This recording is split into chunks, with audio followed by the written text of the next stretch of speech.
What's happening, everybody? Brett Mix here, Macho Wrestling 101, and we're starting a new series today, and that's King of the Ring. Can't wait to get to it as King of the Ring 93. The opening King of the Ring is my favorite event as a kid, and it still holds up today as an adult.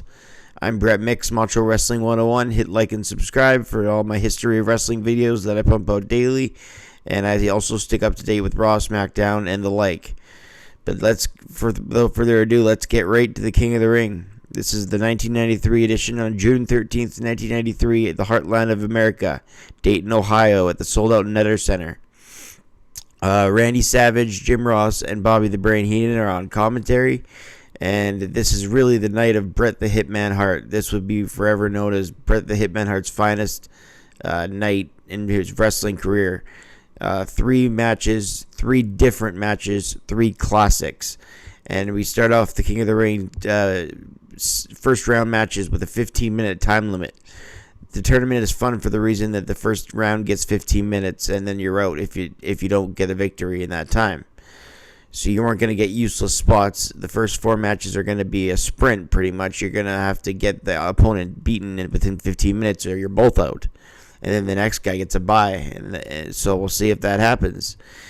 The first match was between the bad guy, Razor Ramon, who was a heel at the time, and Bret the Hitman Hart. So Bret had just lost his WWF title at WrestleMania 9 to Hulk Hogan and the Yokozuna situation. And they'd meet later on the night, Hulk Hogan and Yokozuna, in a match that is memorable for a couple of reasons. But we'll get to that. The first tournament match with 15-minute time limit between Bret and Ramon. This is their second match in the last few months, as they had a classic at the Rumble, and they deliver a good opener here, where Bret is victorious after Razor with a belly-to-belly back suplex off the middle rope. Bret countered it and landed on top of Razor for the pinfall at 10:25. Razor injured Bret's fingers in this match, so he had to get his hand taped up afterwards. Hart grounded the much bigger Ramon with wrestling skill, yet using technique. He also had Ramon scouted because he knew that fall-away slam off the middle rope was going to happen, so Bret knew how to counter it and then cradle Ramon up for the 3 count. So he knew how to use his leverage game to counter that move and then subsequent pinfall. So a great match there. I rated the opener 3.5 stars for that match that just went over a bit over 10 minutes. Second tournament match we have, so the Bret will face the winner of this match here, is Mr. Hughes with Harvey Whippleman taking on Mr. Perfect. Big power wrestler in Hughes, who focused on the neck of Perfect in this match with a snapmare and a side head vice. Perfect came back though with his athletic offense, drop kicks and the like. Huge Irish whip to the corner, and Perfect sold it like a pro. Only Bret can sell those Irish whips to the corner. Bret Hart bumps so good to the corner when he gets thrown there, and Mr. Perfect did it just as well. During the match, they asked if Bret would like to face either man in an interview in the side corner of the screen. He said he hopes Mr. Perfect wins because he likes him better, and he's a better wrestler. So Hughes used his mass and bulk to choke out Hennig on the ring ropes while this was happening, but Perfect takes advantage of Hughes getting caught up in the ropes with leverage maneuvers. Big back body drops to Hughes with a snapmare and then a roll through on Hughes. Hughes then used the earn to earn the loss by DQ to Mr. Perfect, who gets the victory at 6:02 and will face Bret in a SummerSlam 91 rematch in the semifinals, which will have a 30-minute time limit when we get there. So I rate this match 2 stars and a quarter. Not bad match for Mr. Hughes. Mr. Perfect kind of carried it to a watchable match. Next up in the first round, we have Bam Bam versus Hacksaw Jim Duggan. This is the third match of the night. Bigelow wins this one at 4:59 with a big headbutt off the top. There was a big slugfest in the center of the ring with each other. Duggan sold the ribs and he wasn't able to pick up the bigger Bam Bam. Duggan eventually, with his injured ribs, slammed him but ran into the buckle. And as said, the Bam Bam hit the flying headbutt and will advance versus the winner of the Narcissist, Lex Luger, and the undefeated Native American Tatanka. So that's the next match. That match for Bam Bam and Jim Duggan got a star and 3/4. Now we're up to the fourth match and final first round match. Winner of this will face Bam Bam. It's the undefeated Native American Tatanka versus the Narcissist, Lex Luger. Almost saying Tatanka. That's what Bobby the Brain Heenan called Tatanka at WrestleMania 9. Tatanka. The match went to a draw at 15 minutes, eliminating both, so Bam Bam gets a bye to the finals. Lex Luger, the narcissist, came out with his mirror and was in love with his physique, and he was taking on the Native American who hadn't lost yet. Savage did a great job putting both guys over. They had a great match at WrestleMania 9 as well at Caesar's Palace. There was a sign of strength with a tie-up. The Luger slapped an armbar and then held a suplex to Tatanka and then hit an armbar with the suplex, folding the arm back while he did it in the hammerlock position. A leg drop by Tatanka. Tatanka came back and focused on Luger's arms, and then he hit a leg drop to the bicep of Luger. Randy Savage said his blood is boiling watching these guys because he feels like he wants to get back in the ring. I think that's a shoot by Savage. I think he really wanted to get back in the ring because in 1993 he wasn't over the hill yet, and as it's been reported, he does want to get back in the ring, and he had a lot more to give as we saw in WCW. An inside cradle shocks the narcissist, but he hits a reverse chin lock. Every time Tatanka built up momentum, Luger would break him down with a shoulder breaker and then a powerful shot to the sternum. Inside cradle gets close near fall. Tatanka's offensive onslaught continued with the karate chop. Near falls as Tatanka misses in the cross body. The men had a 2-minute warning as they're up to the 13-minute mark. A backbreaker. Tatanka kept kicking out. Time limit is gone and the bell rings at 15 minutes. It was a pretty good match because these guys have pretty good chemistry, but it went the 15-minute draw. 2 stars and 3/4. As I mentioned, it went the 15-minute limit draw. 2 stars, 3/4 for that match. Next up, we got the second round match at the beginning. It's Bret Hart versus Mr. Perfect. What's there to say about this match that hasn't been said before by me? Kurt Hennig's back was in better shape this time as opposed to the SummerSlam 1991 match. So both guys were able to do a lot more in this one because that's what it was when these two are together. They both considered it a night off when both these guys had to wrestle each other. So awesome pre-match promo too. Not unlike Bret Hart and Roddy Piper at WrestleMania 8, where Piper and Bret were both faces and they had a good face-to-face before their match. This takes place a year and a half later, but him and Mr. Perfect face-to-face, we're talking about whose dad beat whose dad, and Perfect says, here, shake hand, and then he went, got you, just like I'll get you in the ring. And just a great first big promo to get this thing going. Mr. Perfect goes to work with Bret, who had his hand taped after Ramon injured his hand, as I said in the previous match. A waistlock, go behind, and a standing switch by Hennig as he starts the match off with Bret countering his maneuver. Both men were faces here and had a great initial pace. Bret with a side headlock to Mr. Perfect, who shoved Bret off and hit a shoulder block. Then a hip toss after leapfrogs. Back into a side headlock as Perfect gets a clean break. Just a second. Sorry about that. Just want to have my voice clear for this match because this is a classic here, and I don't want any wasted motion in my commentary. What was truly amazing in this match was how often these two guys made everything look crisp, made everything look perfect, no pun intended. Perfect gets a clean break when he goes to chop Bret. Then he goes for a shoulder block, and then Bret hits a hip toss. Then a side headlock takeover. They both kicked up, a drop kick, another kick up, and then a side headlock takedown. JR says, oh, what an offensive exchange. The match is crisp, flawless in their execution. Mr. Perfect slowed down Bret and hit stiff forearms of the kidneys across body, and then Bret outside hits a sunset flip into the ring, and then another near fall. Then another side headlock takeover on Perfect. Ross says, no pun intended, about how perfect the execution is, just like I did. Mr. Perfect caught Bret on the ropes with a heel tactic and then kicked Bret in the midsection. A standing drop kick by Perfect applied beautiful. Bret on the floor on the outside. Mr. Perfect lets Bret back in the ring and kicks his leg. Then in the face, and Mr. Perfect slams Bret in the corner. An axe-like forearm to the Bret in the corner. His son of Larry the Axe Hennig, of course. Perfect with a knee lock and then kicked Bret to the outside of the corner. And then he hit another hard chop on the outside of the ring. Mr. Perfect slammed him against the ring apron, and Mr. Perfect went back inside the ring, hoping Bret gets counted out. Mr. Perfect then had Bret on the apron and flung him outside the apron all the way to the ground, and Bret went from the apron to the floor and hit the steel guardrail on top of the cables, landed there on the concrete. A sickening thud as Bret sells the right knee. Awesome spot. Mr. Perfect up top with a beautiful drop kick once Bret got back in the ring. And Mr. Perfect picked up the intensity on the offense with a couple of near falls, almost upsetting Bret Hart. Mr. Perfect goes on top out of desperation, but Bret caught Mr. Perfect up top and hits a superplex off the top rope to the floor.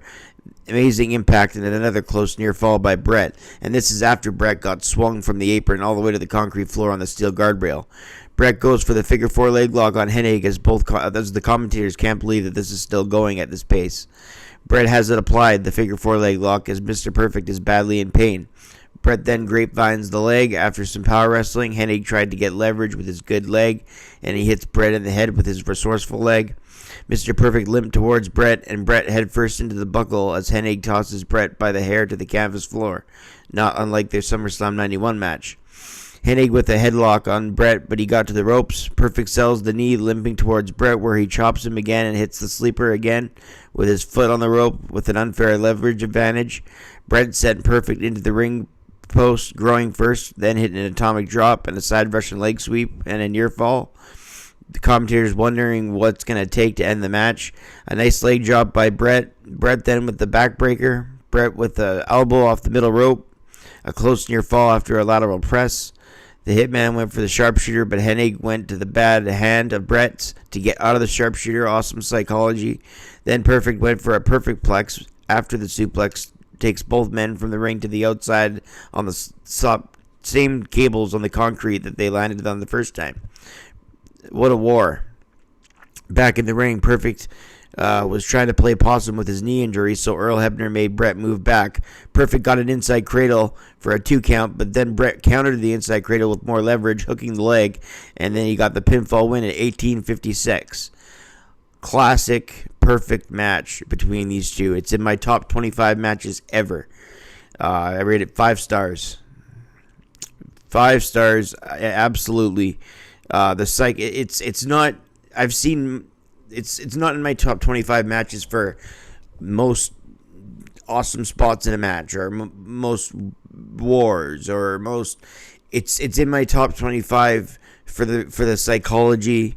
For when you take the whole night into account for Bret Hart, when you look at the chemistry between Bret and Perfect, the story they told, how they had the pre-match play into this match, how they had their SummerSlam 91 battle play into this match, how they had two faces that respected each other playing possum that would go to the ultimate win just to move on and advance in the tournament.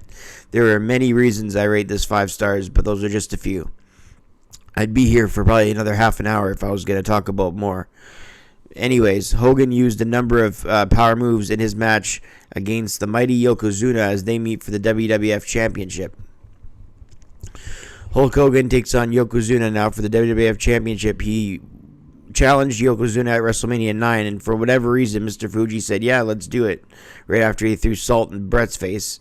So if Mr. Fuji was worried that Bret was going to beat Yokozuna, why would he... And he had to throw salt in his face to make sure Yokozuna won. Why would he grant Hulk Hogan a title match? I don't know. It doesn't make any sense to me either in kayfabe or in real life. But nonetheless, Hulk Hogan's the champion coming into this match. And with Hulk Hogan the champion, Yoko's the challenger. Both guys don't have the greatest chemistry together. They're both power wrestlers, obviously. Yoko hit a bear hug and a long one and then a side suplex. Hulk began to Hulk up after a lot of dominant offense by Yoko.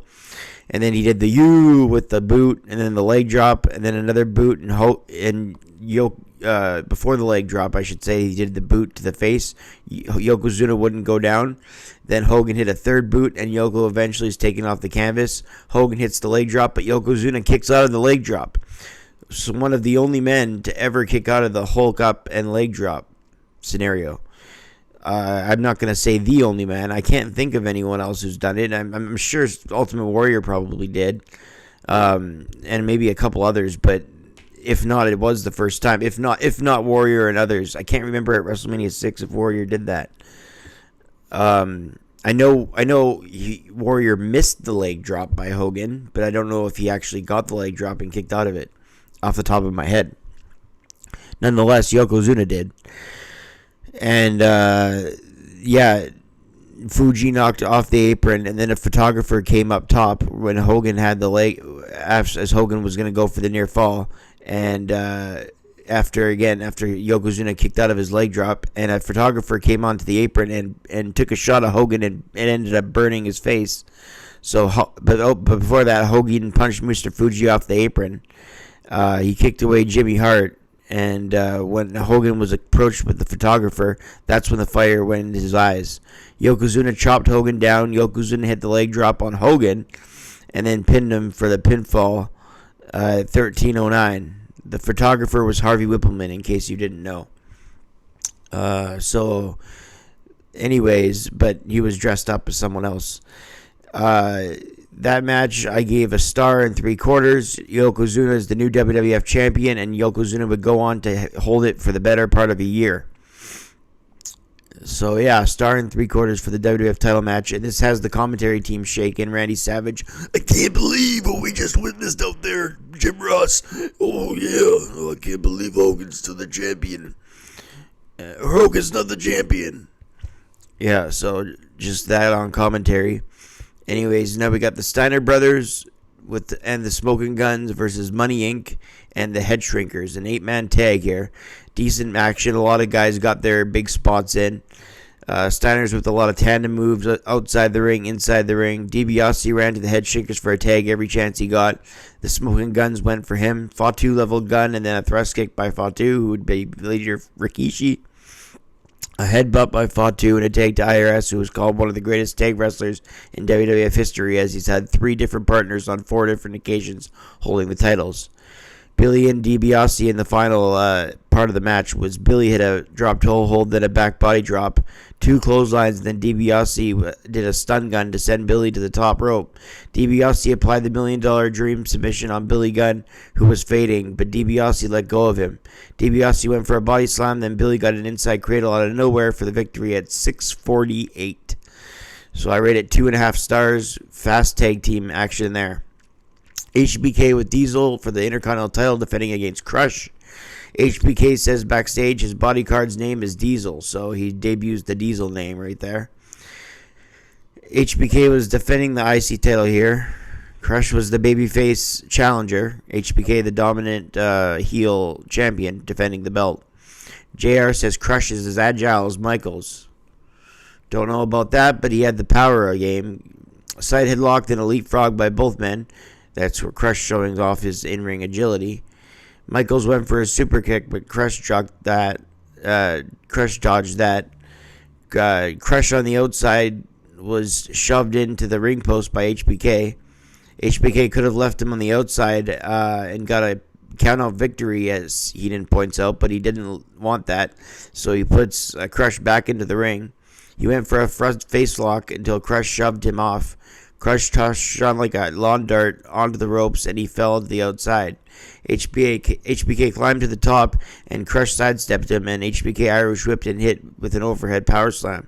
Crush with a big backbreaker, and HBK kicks out. Crush with another boot to the face, and clotheslines HBK to the floor when Doink comes out. There was another Doink behind him. There were 2 guys dressed as Doink the Clown making their way to the ring. Crush had an issue with Doink at this point. Crush was looking at both the Doink the Clowns. So Michaels gave Crush a super kick to the back of the head. Crush hit the turnbuckle with his head, and Michaels covered for the pinfall win at 11:14 as both Doinks go. Pretty cool mirage to see both Doinks bowing at the same time in heel fashion, as Shawn Michaels retains the title at 11:14. Pretty good matchup here. Nice showing of agility. Both Doinks had bowed at the super kick simultaneously. Again, I rate the match 3 stars. And now we have the finals, the main event. It's Bam Bam Bigelow who gets a bye to the finals because of the first round draw between Lex Luger and the Native American Tatanka. I just needed a breath there. A lot of play-by-play. This review is now at the 20-minute mark, and we just hit the main event. I like to keep it around 20 minutes, so that's a good length. Bigelow, for these pay-per-view reviews, they always seem to run just around 20 minutes.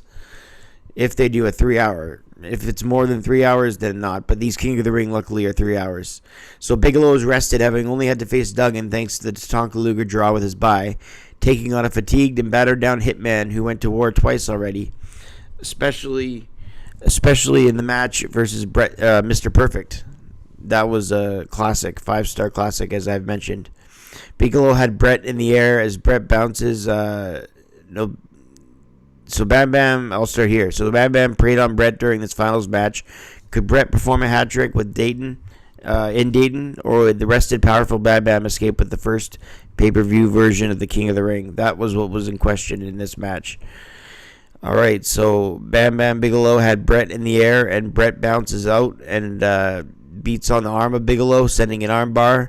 Brett is taken down with a shoulder block by Bam Bam as he gets out of the armbar with a kick to the gut. Bigelow with a ton of agility, probably the greatest big man ever in the ring, with all due respect to Vader. Headbutts to Brett's kidneys in the lower back area. The canvas floor is mic'd really well, so every single move by Bam Bam, you hear a big bam bam. No pun intended. You hear a big bam bam. Oh my god. Anyway, a hard Irish whip by Bam Bam as Brett goes into the corner. Hard. That's the move he sells. But I was saying Mr. Perfect sells it well, but only Brett does it better. That's the move where Brett's Irish whipped hard, spine first into the corner. Brett makes that look vicious and as real as possible. Better than any wrestler. Not only his facial expressions and how he goes down, but the impact, the thud he hits it with. That just can't be repeated. Bam Bam with a sledgehammer-like blows to the back of Brett, continuing a bear hug, squeezing the lower back, putting pressures on those kidneys. Bam Bam with a big side suplex and a lateral press with a close near fall. Savage helped on commentary point out all the hell that Brett's been through to get to this point. Tons of great in-ring psychology in this match. Every match has told a different story for Brett up to this final, and it's no exception here. Bigelow throws Brett out of the ring as he lands flat. Luna Vachon came from the back and hit Brett with a chair. So Bigelow gets a 3 count and becomes King of the Ring as Joey Marella counts him down until Hebner comes in the ring and says to Joey Marella that there was a chair shot by Luna. So Brett, this match must continue. This match must continue by Howard Finkel. Brett taking more headbutts as the fans are chanting, "Let's go, Brett." Brett with the second wind in this match, finally getting to his feet and hit some desperation offense as Bam Bam missed Brett with a senton splash off the side ropes. Brett hits a side Russian leg sweep. Then Bigelow back up in position, and Brett hit a bulldog off the middle rope. Brett went for the sharpshooter, but Bigelow powered out of it. Brett hit Bigelow's head, then went for a suplex, and Bigelow landed on top for 2 count. Close near fall there for Bam Bam. Bigelow charged at Brett in the corner. Brett got a boot up. Brett jumped on Bigelow's shoulders and then let him roll into a victory roll, pinning a combination with Brett holding Bigelow's legs down for the 1, 2, 3. It went 18-10, and Bret Hart in a 4-star final match is the first ever pay-per-view King of the Ring in the WWF. 4 stars for that main event. Classic story of Bam Bam working on the kidneys of the injured Hitman who's been through 3 hellacious matches, and Brett comes up with the upset victory as a hero. Brett's coronated, and then Lawler comes out saying he's an imposter, and Brett said the only king he was is the Burger King. So Lawler destroyed the ceremony area, beat on Brett with the scepter, and says he's going to kiss his royal feet. Do you understand that? King always says that when he talks about kissing royal feet. He says, do you understand that? After each time he says it. Great end to a great pay-per-view. I was gonna give it an 8 out of 10, but I'm gonna bump this up to an 8.5 out of 10, just because it was my favorite event as a kid, and it really holds up today. It's an amazing event, this 1993 King of the Ring. So I hope you enjoyed the review. It went just under 25 minutes, but hey, it's the King of the Ring 1993. It's allowed to. It has a 5-star match, and it has a bunch of other fun ones. So I'm Brett Mix. This is the King of the Ring Anthology. We'll see you for King of the Ring 94 and all the other videos I do. So hit like and subscribe to be a part of that. I'm Brett Mix for King of the Ring 1993, and I'm out.